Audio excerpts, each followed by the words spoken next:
أعوذ بالله من الشيطان الرجيم. بسم الله الرحمن الرحيم. ياسين والقرآن الحكيم إنك لمن المرسلين على صراط مستقيم تنزيل العزيز الرحيم لتنذر قوما ما أنذر آباؤهم فهم غافلون لقد حق القول على أكثرهم فهم لا يؤمنون إنا جعلنا في أعناقهم أغلالا فهي إلى الأذقان فهم مقمحون وجعلنا من بين أيديهم سدا ومن خلفهم سدا فأغشيناهم فهم لا يبصرون وسواء عليهم أأنذرتهم أم لم تنذرهم لا يؤمنون إنما تنذر من اتبع الذكر وخشي الرحمن بالغيب فبشره بمغفرة وأجر كريم إنا نحن نحيي الموتى ونكتب ما قدموا وآثارهم وكل شيء أحصيناه في إمام مبين واضرب لهم مثلا أصحاب القرية إذ جاءها المرسلون إذ أرسلنا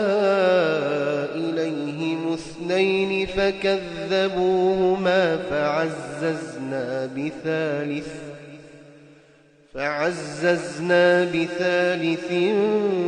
فقالوا إنا إليكم مرسلون قالوا ما أنتم إلا بشر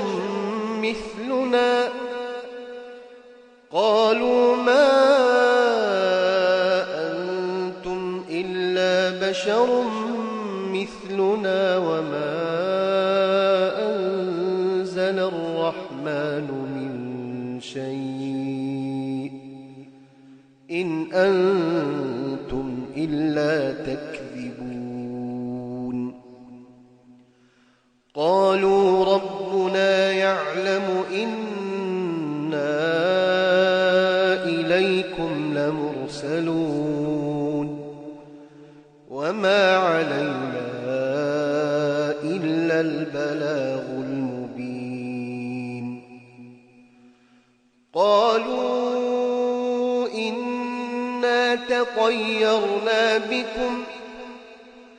لئن لم تنتهوا لنرجمنكم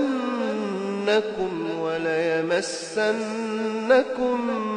منا عذاب أليم قالوا طائركم معكم أئن ذكرتم بل أنتم قوم مسرفون وجاء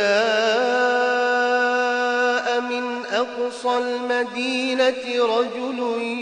يسعى قال يا قوم اتبعوا المرسلين اتبعوا من لا يسألكم أجرا وهم مهتدون وما لي لا أعبد الذي فطرني وإليه ترجعون أأتخذ من دونه آلهة إن يردني الرحمن بضر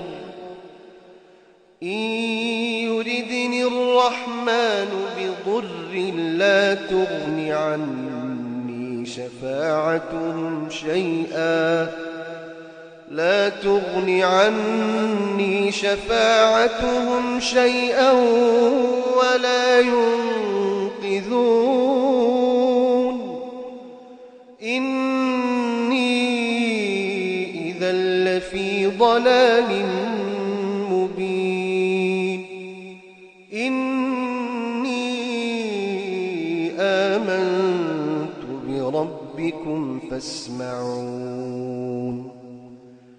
قيل ادخل الجنة قال يا ليت قومي يعلمون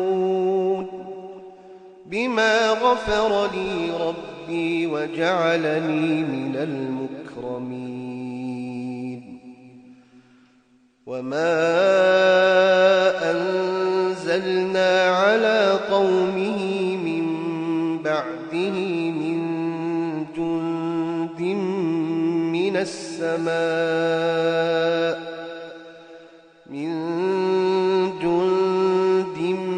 من السماء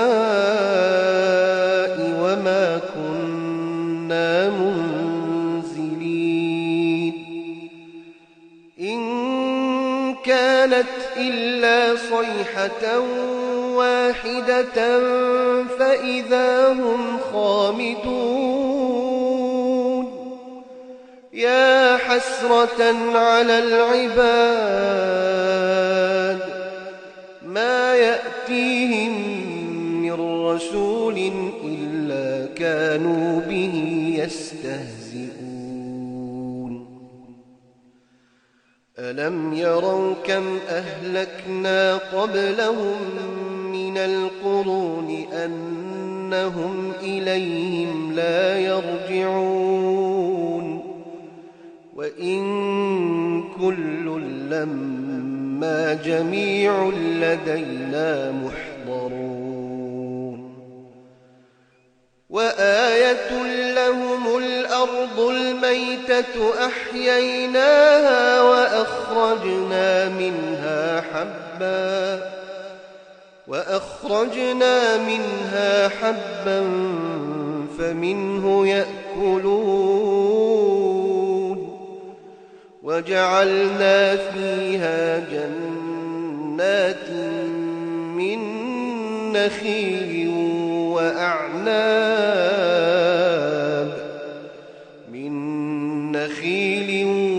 وأعناب وفجرنا فيها من العيون ليأكلوا من ثمره وما عملته أيديهم أفلا يشكرون سبحان الذي خلق الأزواج كلها مما تنبت الأرض ومن أنفسهم ومما لا يعلمون وآية لهم الليل نسلخ منه النهار فإذا هم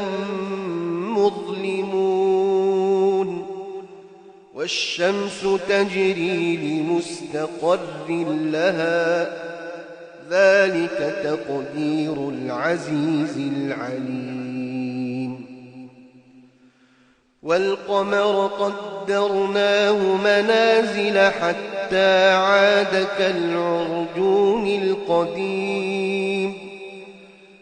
لا الشمس ينبغي لها أن تدرك القمر ولا الليل سابق النهار وكل في فلك يسبحون وآية لهم أنا حملنا ذريتهم في الفلك المشحون وخلقنا لهم من مثله ما يركبون وإن نشأ نغرقهم فلا صريخ لهم ولا هم ينقذون إلا رحمة منا ومتاعا إلى حين وإذا قيل لهم اتقوا ما بين أيديكم وما خلفكم لعلكم ترحمون وما تأتيهم من آية من آيات ربهم إلا كانوا عنها معرضين وإذا قيل لهم أنفقوا مما رزقكم الله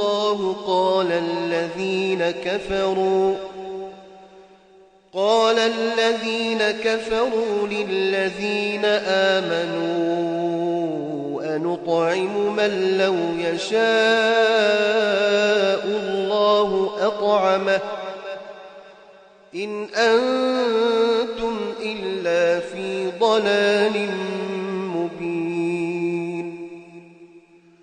ويقولون متى هذا الوعد إن كنتم صادقين ما ينظرون إلا صيحة واحدة تأخذهم وهم يخصمون فلا يستطيعون توصية ولا إلى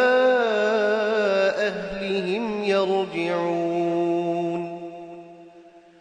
ونفخ في الصور فإذا هم من الأجداث إلى ربهم ينسلون قالوا يا ويلنا من بعثنا من مرقدنا هذا ما وعد الرحمن وصدق المرسلون إن كانت إلا صيحة واحدة فإذا هم جميع لدينا محضرون فاليوم لا تظلم نفس شيئا ولا تجزون إلا ما كنتم تعملون إن أصحاب الجنة اليوم في شغل فاكهون هم وأزواجهم في ظلال على الأرائك متكئون لهم فيها فاكهة ولهم ما يدعون سلام قولا من رب رحيم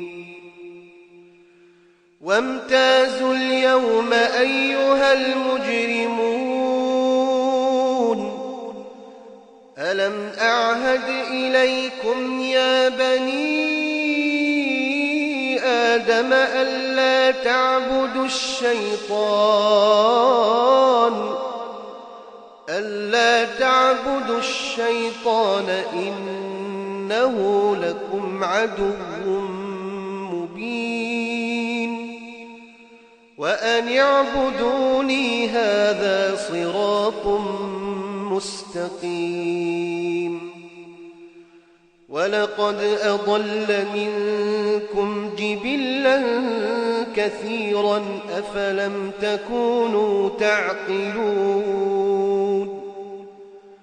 هذه جهنم التي كنتم توعدون اصلوها اليوم بما كنتم تكفرون اليوم نختم على أفواههم وتكلمنا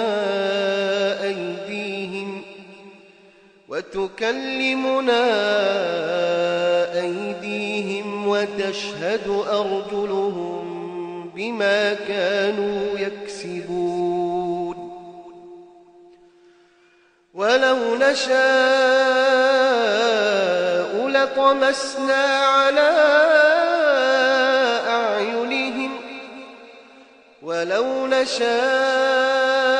لطمسنا على أعينهم فاستبقوا الصراط فأنى يبصرون ولو نشاء لمسخناهم على مكانتهم فما استطاعوا مضيا ولا يرجعون ومن نعمره ننكسه في الخلق أفلا يعقلون وما علمناه الشعر وما ينبغي له إن هو إلا ذكر وقرآن مبين لينذر من كان حيا ويحق القول على الكافرين أولم يروا أنا خلقنا لهم مما عملت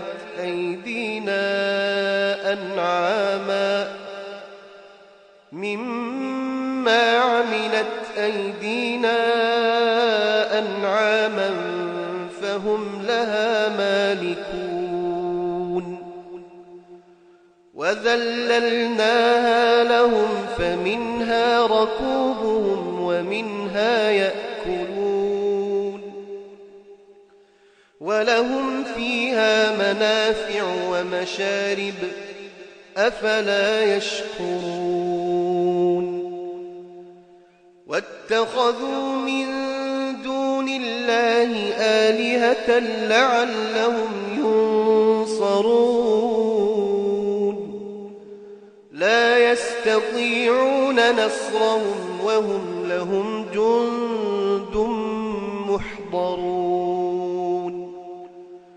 فلا يحزنك قولهم إنا نعلم ما يسرون وما يعلنون أولم ير الإنسان أنا خلقناه من نطفة فإذا هو خصيم مبين وضرب لنا مثلا ونسي خلقه قال من يحيي العظام وهي رميم قل يحييها الذي أنشأها أول مرة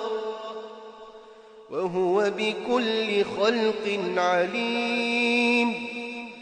الذي جعل لكم من الشجر الأخضر نارا فإذا أنتم منه توقدون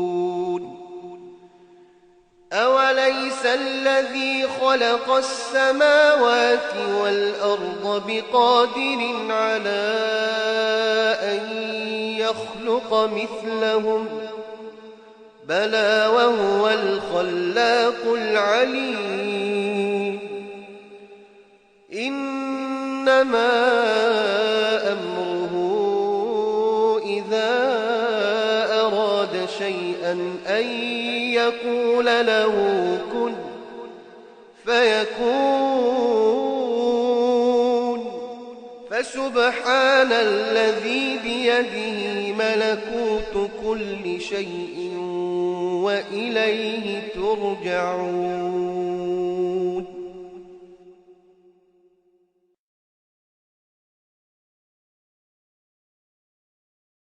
بسم الله الرحمن الرحيم. الرحمن علم القرآن خلق الإنسان علمه البيان الشمس والقمر بحسبان والنجم والشجر يسجدان والسماء رفعها ووضع الميزان ألا تطغوا في الميزان وأقيموا الوزن بالقسط ولا تخسروا الميزان والأرض وضعها للأنام فيها فاكهة والنخل ذات الأكمام والحب ذو العصف والريحان فبأي آلاء ربكما تكذبان خلق الإنسان من صلصال كالفخار وخلق الجان من مارج من نار فبأي آلاء ربكما تكذبان رب المشرقين ورب المغربين فبأي آلاء ربكما تكذبان مرج البحرين يلتقيان بينهما برزخ لا يبغيان فبأي آلاء ربكما تكذبان يخرج منهما اللؤلؤ والمرجان فبأي آلاء ربكما تكذبان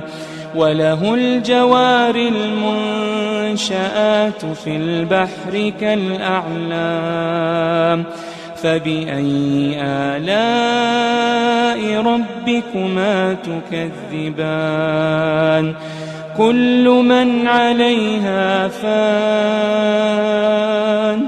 كل من عليها فان ويبقى وجه ربك ذو الجلال والإكرام فبأي آلاء ربكما تكذبان يسأله من في السماوات والأرض كل يوم هو في شأن فبأي آلاء ربكما تكذبان سنفرغ لكم أيها الثقلان فبأي آلاء ربكما تكذبان يا معشر الجن والإنس إن استطعتم أن إن استطعتم أن تنفذوا من أقطار السماوات والأرض فانفذوا لا تنفذون إلا بسلطان فبأي آلاء ربكما تكذبان يرسل عليكما شواظ من نار ونحاس فلا تنتصران فبأي آلاء ربكما تكذبان فإذا انشقت السماء فكانت وردة كالدهان فبأي آلاء ربكما تكذبان فيومئذ لا يسأل عن ذنبه إنس ولا جان فبأي آلاء ربكما تكذبان يعرف المجرمون بسيماهم فيؤخذ بالنواصي والأقدام فبأي آلاء ربكما تكذبان هذه جهنم التي يكذب بها المجرمون يطوفون بينها وبين حميم آن فبأي آلاء ربكما تكذبان ولمن خاف مقام ربه جنتان فبأي آلاء ربكما تكذبان ذواتا أفنان فبأي آلاء ربكما تكذبان فيهما عينان تجريان فبأي آلاء ربكما تكذبان فيهما من كل فاكهة زوجان فبأي آلاء ربكما تكذبان متكئين على فرش بطائنها من استبرق وجنى الجنتين دان فبأي آلاء ربكما تكذبان فيهن قاصرات الطرف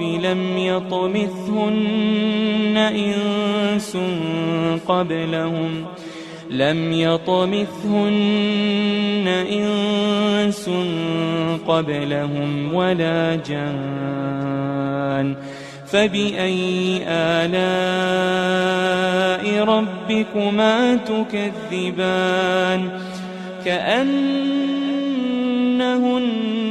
الياقوت والمرجان فبأي آلاء ربكما تكذبان هل جزاء الإحسان إلا الإحسان هل جزاء الإحسان إلا الإحسان فبأي آلاء ربكما تكذبان ومن دونهما جنتان فبأي آلاء ربكما تكذبان مدهامتان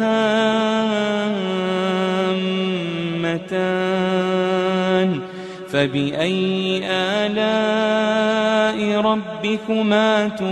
تكذبان فيهما عينان نضاختان فبأي آلاء ربكما تكذبان فيهما فاكهة ونخل ورمان فبأي آلاء ربكما تكذبان فيهن خيرات حسان فبأي آلاء ربكما تكذبان حور مقصورات في الخيام فبأي آلاء ربكما تكذبان لم يطمثهن إنس قبلهم ولا جان فبأي آلاء ربكما تكذبان متكئين على رفرف خضر وعبقري حسان متكئين على رفرف خضر وعبقري حسان فبأي آلاء ربكما تكذبان تبارك اسم ربك ذي الجلال والإكرام. أعوذ بالله من الشيطان الرجيم. بسم الله الرحمن الرحيم. إذا وقعت الواقعة ليس لوقعتها كاذبة خافضة رافعة إذا رجت الأرض رجا وبست الجبال بسا فكانت هباء منبثا وكنتم أزواجا ثلاثة فأصحاب الميمنة ما أصحاب الميمنة وأصحاب المشأمة ما أصحاب المشأمة والسابقون السابقون أولئك المقربون في جنات النعيم ثلة من الأولين وقليل من الآخرين على سرر موضونة متكئين عليها متقابلين يطوف عليهم ولدان مخلدون بأكواب وأباريق وكأس من معين لا يصدعون عنها ولا ينزفون وفاكهة مما يتخيرون ولحم طير مما يشتهون وحور عين كأمثال اللؤلؤ المكنون جزاء بما كانوا يعملون لا يسمعون فيها لغوا ولا تأثيما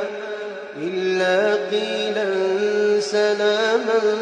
سلاما وأصحاب اليمين ما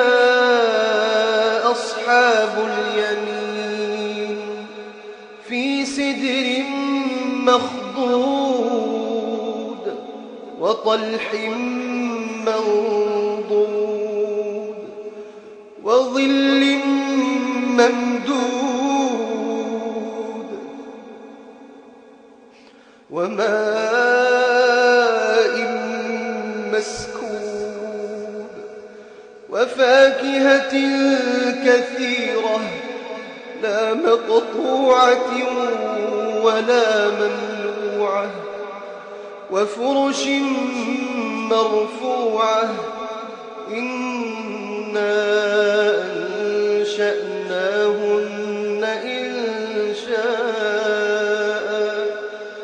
فجعلناهن أبكارا عربا أترابا لأصحاب اليمين ثلة من الأولين وثلة من الآخرين وأصحاب الشمال ما أصحاب الشمال في سموم وحميم وظل من يحموم لا بارد ولا كريم إنهم كانوا قبل ذلك مترفين وكانوا يصرون على الحنث العظيم وكانوا يقولون أئذا متنا وكنا ترابا وعظاما أئنا لمبعوثون أو آباؤنا الأولون قل إن الأولين والآخرين لمجموعون إلى ميقات يوم معلوم ثم إنكم أيها الضالون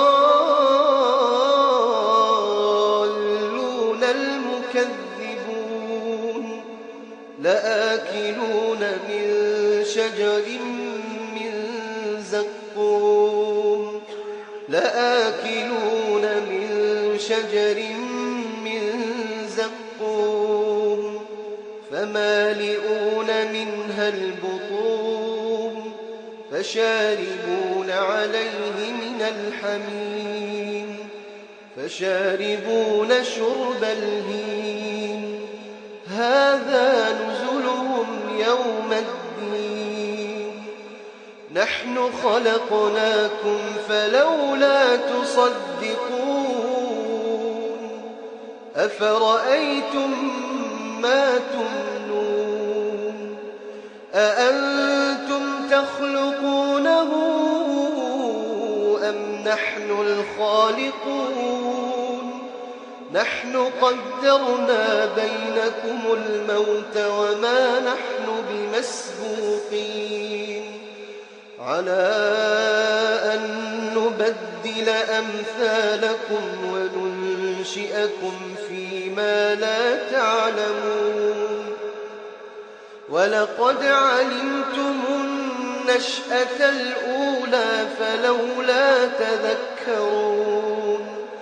أفرأيتم ما تحرثون أأنتم تزرعونه أم نحن الزارعون لو نشاء لجعلناه حطاما فظلتم تفكهون إنا لمغرمون بل نحن محرومون أفرأيتم الماء الذي تشربون أأنتم أنزلتموه من المزن أم نحن المنزلون لو نشاء جعلناه أجاجا فلولا تشكرون لو نشاء جعلناه أجاجا فلولا تشكرون أفرأيتم النار التي تورون أأنتم أنشأتم شجرتها أم نحن المنشئون نحن جعلناها تذكرة ومتاعا للمقوين فسبح باسم ربك العظيم فلا أقسم بمواقع النجوم وإنه لقسم لو تعلمون عظيم إنه لقرآن كريم في كتاب مكنون لا يمسه إلا المطهرون تنزيل من رب العالمين أفبهذا الحديث أنتم مدهنون وتجعلون رزقكم أنكم تكذبون فلولا إذا بلغت الحلقوم فلولا إذا بلغت الحلقوم وأنتم حينئذ تنظرون ونحن أقرب إليه منكم ولكن لا تبصرون فلولا إن كنتم غير مدينين ترجعونها إن كنتم صادقين فأما إن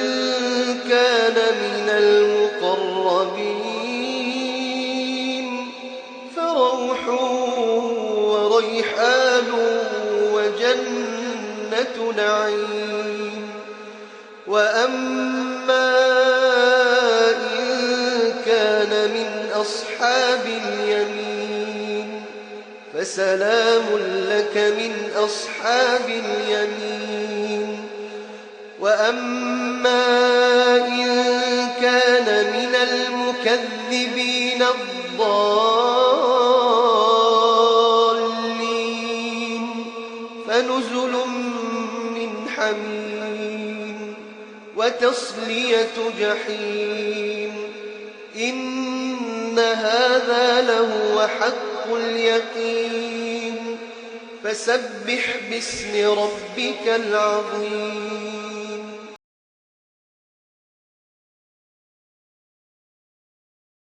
بسم الله الرحمن الرحيم تبارك الذي بيده الملك وهو على كل شيء قدير الذي خلق الموت والحياة ليبلوكم أيكم أحسن عملا وهو العزيز الغفور الذي خلق 7 سماوات طباقا ما ترى في خلق الرحمن من تفاوت فارجع البصر هل ترى من فطور ثم ارجع البصر كرتين ينقلب إليك البصر خاسئا وهو حسير ولقد زينا السماء الدنيا بمصابيح وجعلناها رجوما للشياطين وأعتدنا لهم عذاب السعير وللذين كفروا بربهم عذاب جهنم وبئس المصير إذا ألقوا فيها سمعوا لها شهيقا وهي تفور تكاد تميز من الغيظ كلما ألقي فيها فوج سألهم خزنتها ألم يأتكم نذير قالوا بلى قد جاءنا نذير فكذبنا وقلنا ما نزل الله من شيء إن أنتم إلا في ضلال كبير وقالوا لو كنا نسمع أو نعقل ما كنا في أصحاب السعير فاعترفوا بذنبهم فسحقا لأصحاب السعير إن الذين يخشون ربهم بالغيب لهم مغفرة وأجر كبير وأسروا قولكم أو اجهروا به إنه عليم بذات الصدور ألا يعلم من خلق وهو اللطيف الخبير هو الذي جعل لكم الأرض ذلولا فامشوا في مناكبها وكلوا من رزقه وإليه النشور أأمنتم من في السماء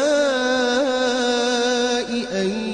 يخسف بكم الأرض فإذا هي تمور أم أمنتم من في السماء أن يرسل عليكم حاصبا فستعلمون كيف نذير ولقد كذب الذين من قبلهم فكيف كان نكير أولم يروا إلى الطير فوقهم صافات ويقبض ما يمسكهن إلا الرحمن إنه بكل شيء بصير أمن هذا الذي هو جند لكم ينصركم من دون الرحمن إن الكافرون إلا في غرور أمن هذا الذي يرزقكم إن أمسك رزقه بل لجوا في عتو ونفور أفمن يمشي مكبا على وجهه أهدى أمن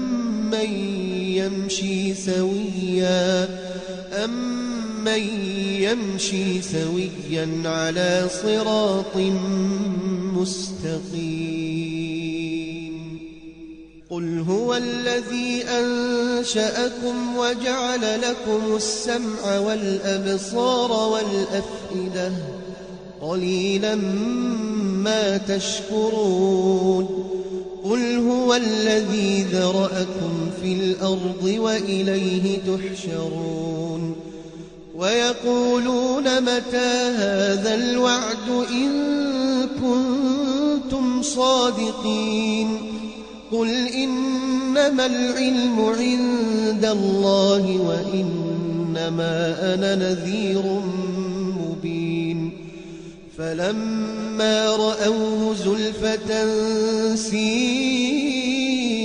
وجوه الذين كفروا وقيل هذا الذي كنتم به تدعون قل أرأيتم إن أهلكني الله ومن معي أو رحمنا فمن من يجير الكافرين من عذاب أليم قل هو الرحمن آمنا به وعليه توكلنا فستعلمون من هو في ضلال مبين قل أرأيتم إن أصبح ماؤكم غورا فمن يأتيكم بماء